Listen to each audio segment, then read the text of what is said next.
पौष माह के शुक्ल पक्ष की एकादशी को पुत्रदा एकादशी कहा जाता है। इसमें श्री नारायण भगवान की पूजा की जाती है। इस चर और अचर संसार में पुत्रदा एकादशी के व्रत के समान दूसरा कोई व्रत नहीं है। इसके पुण्य से मनुष्य तपस्वी, विद्वान और लक्ष्मीवान होता है। इसकी कथा कुछ इस प्रकार है। भद्रावती नामक नगर में सुकेतु नाम का एक राजा राज्य करता था। उसके कोई पुत्र नहीं था। उसकी स्त्री का नाम सेव्या था। वह निपुत्री होने के कारण सदैव चिंतित रहती थी। राजा के पितर भी रो रो कर पिंड लिया करते थे और सोचते थे कि इसके बाद हमको कौन पिंड देगा। राजा को भाई, बांधव, धन, हाथी, घोड़े, राज्य और मंत्री, इन सब में से किसी से भी संतोष नहीं होता था। वह सदैव यही विचार करता था कि मेरे मरने के बाद मुझको पिंड कौन देगा। बिना पुत्र के पितरों और देवताओं का ऋण मैं कैसे चुका सकूंगा।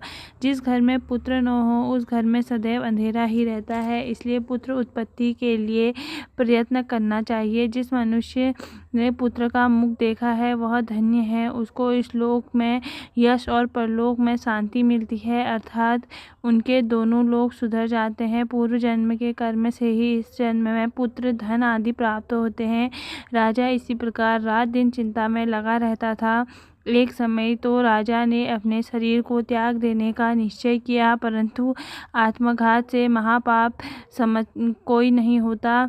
यह समझकर राजा एक दिन ऐसा विचार किया कि वह अपने घोड़े पर चढ़कर वन को चल दिया तथा पक्षियों और वृक्षों को देखने लगा। उसने देखा कि वन में मृग, व्याघ्र, सुअर, सिंह, बंदर, सर्प आदि सब भ्रमण कर रहे हैं। हाथी अपने बच्चों और हथिनियों के बीच घूम रहा है। इस वन में कहीं तो गीदड़ अपने कर्कश स्वर में बोल रहे हैं, कहीं उल्लू ध्वनि कर रहे हैं। वन के दृश्यों को देखकर राजा सोच विचार में लग गया। इस प्रकार आधा दिन बीत गया। वह सोचने लगा कि मैंने कई यज्ञ के ब्राह्मणों को स्वादिष्ट भोजन से तृप्ति करवाई, फिर भी मुझको दुख प्राप्त हुआ क्यों। राजा प्यास के मारे अत्यंत दुखी हो गया और पानी की तलाश में इधर उधर फिरने लगा। थोड़ी दूरी पर राजा ने एक सरोवर देखा। उस सरोवर में कमल खिले थे तथा सारंश, हंस, मगरमच्छ आदि विहार कर रहे थे। उस सरोवर के चारों तरफ मुनियों के आश्रम बने हुए थे। उसी समय राजा के दाहिने अंग फड़कने लगे। राजा शुभ शकुन समझकर घोड़े से उतरकर मुनियों को दंडवत प्रणाम करने बैठ गया।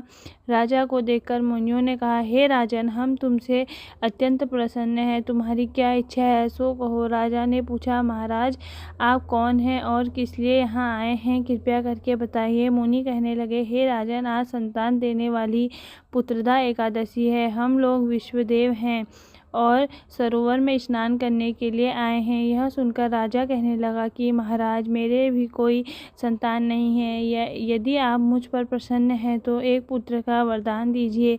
मुनि बोले, हे राजन, आज पुत्रदा एकादशी है। आप स्वयं ही इसका व्रत करें। भगवान की कृपा से अवश्य ही आपके घर में पुत्र होगा।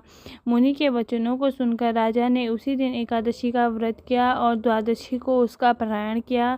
इसके पश्चात मुनियों को प्रणाम करके महल में वापस आ गया। कुछ समय बीतने के बाद रानी ने गर्भ धारण किया और 9 महीने पश्चात उनके एक पुत्र हुआ। वह राजकुमार अत्यंत शूरवीर, यशस्वी और प्रजापालक हुआ। पुत्र की प्राप्ति के लिए पुत्रदा एकादशी का व्रत करना चाहिए। जो मनुष्य इस महात्म्य को पढ़ता या सुनता है उसे अंत में स्वर्ग की प्राप्ति होती है।